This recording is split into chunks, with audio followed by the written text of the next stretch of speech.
This is a fairly small haul, but I also feel like anything after last month's is going to feel like a fairly small haul. Hi everyone, my name's Chloe, welcome back to my channel. Thank you for being here today. Today's video is my January book haul. It's the beginning of the year. I bought a lot of books in December. It was always going to be a little bit smaller this month, but I do still have some exciting things to show you in this video, so let's just jump in. The first books that I bought were ones I actually ordered whilst I was quarantined with COVID. I kind of got halfway through the week and I was like, you know what, I feel like I've done quite well not to just sit on my phone and order books while I'm stuck in my room, because I didn't really get too ill with COVID. I just had like a bit of a cold really, but obviously I was quarantining in my room because I live with my parents and I didn't want to pass it on to them. So I kind of rewarded myself for not ordering books by ordering books, and I'll actually show you these two together because they go as a set really, and that is Buffy Volume 1 and Angel Volume 1 from the comic book reboot series. So this is Buffy and Angel, the characters from the TV shows, but in a modern day setting. So we are completely rebooting, we're starting from the beginning. The characters are basically the same but the scenarios are different, and I have read this one so far. I actually have full thoughts on the Buffy comic in my wrap up that went up a couple of days ago, but I've yet to read this one. But I am excited because it's strange to read them in this completely different setting, but also it's so much nostalgia because Buffy and Angel were my favourite TV programmes growing up, and actually kind of where I first got into like fandom culture. I was part of like the internet fandom of Buffy as it was originally airing. That is showing my age a little bit there, but yeah, I had a really fun time when I was sort of a preteen and teenager with this series, and it's nice to have them back in my life now as an adult. The next book that I got during the month of January was a pre-order. I believe it was actually one that I got on the Black Friday Waterstones pre-order, so I got triple points on it, and that is The Monarchs by Cass Morgan and Danielle Page. This is the sequel to The Ravens, which was in an Illuminated box, I think the end of 2020, and it is a witchy story set in a sorority house. There's not too much else you need to know about it other than that. I enjoyed the first one. It wasn't like an all-time favourite, but I enjoyed it enough to carry on with the duology. This is a concluding part. I'm hoping to read it ASAP, possibly this month if I can get around to it, but this month I have got a hefty TBR, so we'll see how it goes. But yeah, I wanted to grab this pretty much straight away because otherwise I would probably forget to buy it, and also I wanted the hardback so it matches on my shelves even though it's not the sort of sprayed edge version, because Illuminated hasn't decided to carry on with this series in their special editions. To be honest, the only thing about the special edition was sprayed edges. I can do that myself if I need to. The next book that I bought I actually got on a shopping trip in London. I went to London for a couple of days to see some theatre shows, and while I was there I called in Forbidden Planet and they had some like random discounts on books, and this one was £5 off, and I've been wanting to read it for a while, and Lisa from Lisa Does Life had just read it and was raving about it, and I was like, you know what, I'm just going to pick it up while I'm here. So I got Middle Game by Shauna Maguire. I know absolutely nothing about this book. I know it's about twins called Roger and Dodger. I am not going to read the synopsis because I don't want to know too much about this book going into it, but what I have read of Shauna Maguire's writing, which is basically a few of the Wayward Children series books so far, what I have read I have really enjoyed, so I'm hoping that I will enjoy this one as well.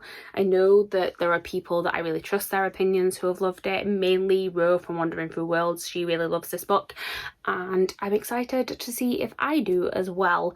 Hopefully, I know I say this with every book, but hopefully I will be getting it on a TBR soon. I'm thinking this one, actually no, I have an idea of when I'll end up reading this one, and it involves a video plan that I'm not going to spoil right now, so but I'm thinking it'll probably be read in the next couple of months. The next book that I got is actually a second copy of one of my favourite books, and that is History Is All You Left Me by Adam Silvera. So this is the deluxe edition of this book. I don't know if it's an anniversary one, it could be like a 5-year one because they did a similar thing for More Happy Than Not a couple of years ago, and this is actually my favourite Adam Silvera book. It is about a boy called Griffin, and his best friend and also ex-boyfriend Theo has recently passed away in a drowning incident, and basically it's told in two timelines. you have the before, which is when they sort of go from being best friends to being in a relationship, and it goes all the way through to their relationship ending and then Theo's passing a few months later.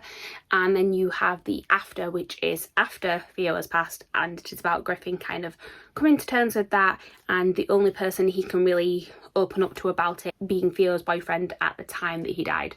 And I love this book. There's obviously a lot of talk about grief. There is also the main character struggles with OCD, so there's a lot of stuff about that in here as well. And I love the main character of Griffin in this. He is not a perfect person by any means, but I do just really appreciate that, in all fairness, because who is a perfect person? And I really love how the story is told, because you find out more about what kind of led to Theo and Griffin splitting up and things like that as it goes along, and little bits from each timeline kind of make more sense with each other as you read them. And that's one of my favourite sorts of storytelling, is when you have sort of different timelines all carrying on together. It's like Addie LaRue is one of my favourite books as well, because it's a similar thing. You sort of jump back and forth between different timelines and everything makes sense as you go along. Empire of the Vampire is the same as well. It's definitely one of my favourite ways of storytelling, so I really love this one. This is not supposed to be me talking about my thoughts on books. This is supposed to be a haul, but it's one of my favourite books, so I'm going to gush about it. It does have a new introduction by Becky Albertalli, and then I believe it has some extra stuff at the back as well. So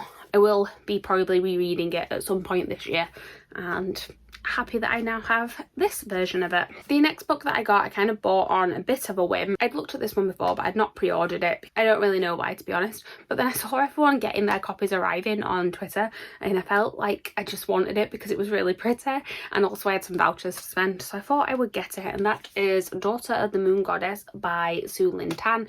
This is a fantasy story inspired by Chinese mythology.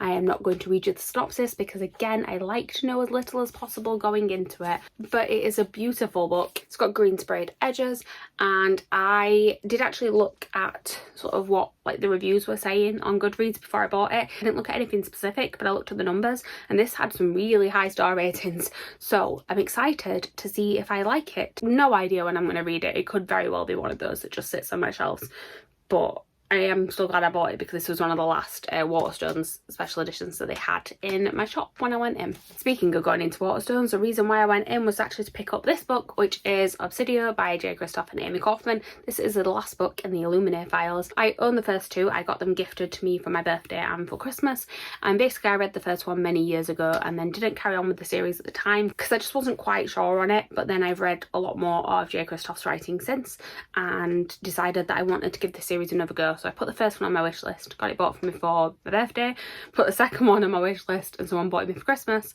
And I am doing a thing where I'm trying to finish a lot of series in February, so I've decided that this is one of the series I want to finish. Therefore I needed to actually have the last one to finish it, so I bought this one, and I do plan on reading these all in a weekend, so look forward to a vlog of this coming soon. But it is a sci-fi story all told in mixed media, so like there's graphic novel type parts in here, there's sort of just various different things really, and it means that they read really, really quickly, hence why I'm trying to read them all in a weekend.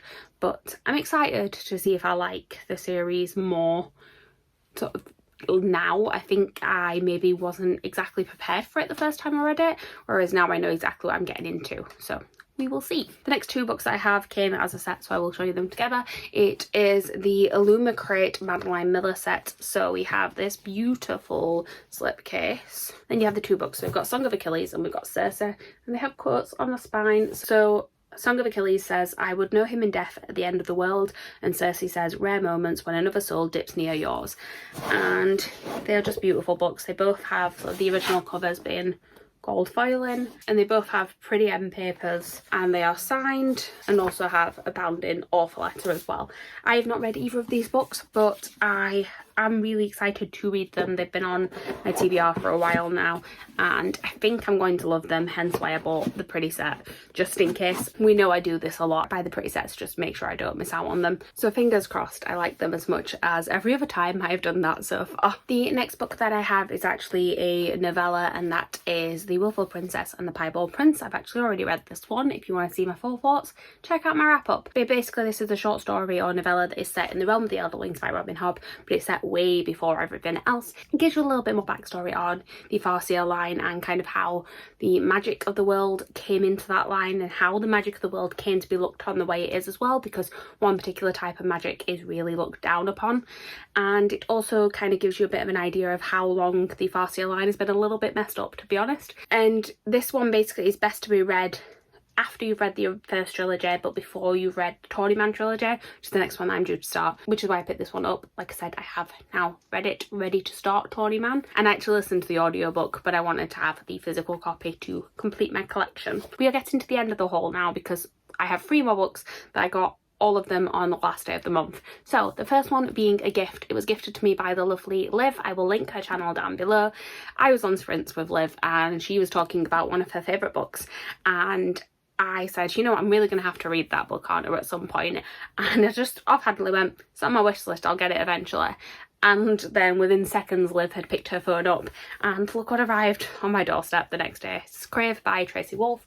I, again, know absolutely nothing about this. I know it is a vampire story. I know people will instantly think of Twilight when they see this cover. Even on the back, it actually says, this generation's Twilight.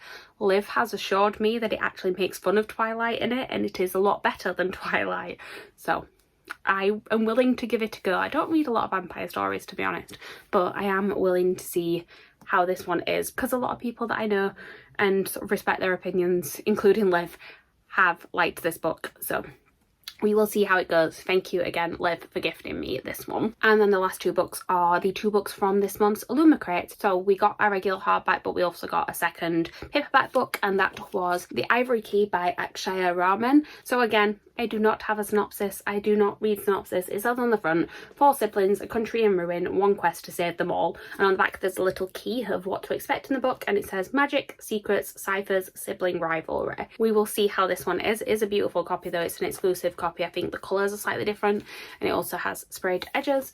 I like when they do the little extras on the paperbacks as well as on the hardback, because they don't always have to when they do a second book, so it's appreciated when they do. You just say on the back it's an Illuminated exclusive.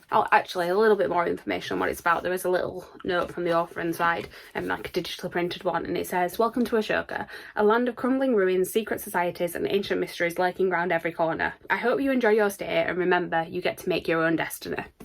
Sounds interesting. We will see how it goes. And then last but by no means least, because this book is stunning, is a book that actually I will be hauling a second copy of this in next month's haul, because it has already arrived on the 1st of February. But that is the Illuminated book of the month, so if you haven't received your Illuminated yet, you might want to look away. Although, to be honest, spoilers everywhere for this one this month. I was spoiled for it before I saw it, but luckily it did not disappoint. It is This Woven Kingdom by Tara Moffatt. Look how beautiful that foiling is. This is a naked hardback. I love naked hardbacks. So we've got this stunning design, and then you've got the spine. You've got the foiling on the back. We've got the beautiful end papers. Can you tell I'm leading up to my favourite part? We've got the signed page. And then we have the edges. We know I love a good printed edge, and just look at it. Illuminated, when they go all out for a book, they go all out for a book. Like, we know last year that I gushed every time I could about their version of Empire the Vampire, and it was the edges again that did it for me. And this is just, it's getting up there with that one, to be honest. I was excited for this book anyway. By Tara Moffatt, who wrote the Shatter Me series. I have not read that series, but I have read one of her 2 contemporaries, and I have the other one to read. I have read A Very Large Expanse of Sea, and I have An Emotion of Great Delight ready to read. So again, I will get around to that one soon. But I had actually pre-ordered this. I'd pre-ordered the Waterstones edition, and that's the one that you will see me haul next month. And when I realised it was going to be an Illuminated as well, I did think about cancelling that Waterstones edition, but to be honest, these are 2 completely different versions of this book, so I'm quite happy to have both of them on my shelves. It says on the back, I will read you the synopsis of this. It says, clashing empires, forbidden romance, and a long-forgotten queen destined to save her people. To all the world, Aliza is a disposable servant, not the long-lost heir to an ancient Jin kingdom, forced to hide in plain sight. The Crown Prince Cameron has heard the prophecies foretelling the death of his king, but he could never have imagined that the servant girl with the strange eyes, the girl he can't put out of his mind, would one day soon uproot his kingdom and the world. very vague synopsis, that's why I felt like reading it to you. But I'm really excited for this book, to be honest. I don't know why, there's just something that's drawing me to it. And then obviously this is a beautiful edition, so I really, really hope I love it. I do, like I said, I've only read her contemporaries, but I do like her writing style in those contemporaries, so fingers crossed it works for this. And yeah, that's a good book to end this book haul on, I feel. These are all the books that I hold this month. This is a little bit heavy. It doesn't help with the like Madeline Miller set in the middle is just, I feel like it's about to fall over. So I will quickly wrap this up. Thank you guys for watching. Please like, comment, subscribe, all that good stuff down below. Let me know what you hauled this month. Have you got any really beautiful books recently? Because I love to see it. Thank you guys for watching, and I will see you soon with a new video. Bye.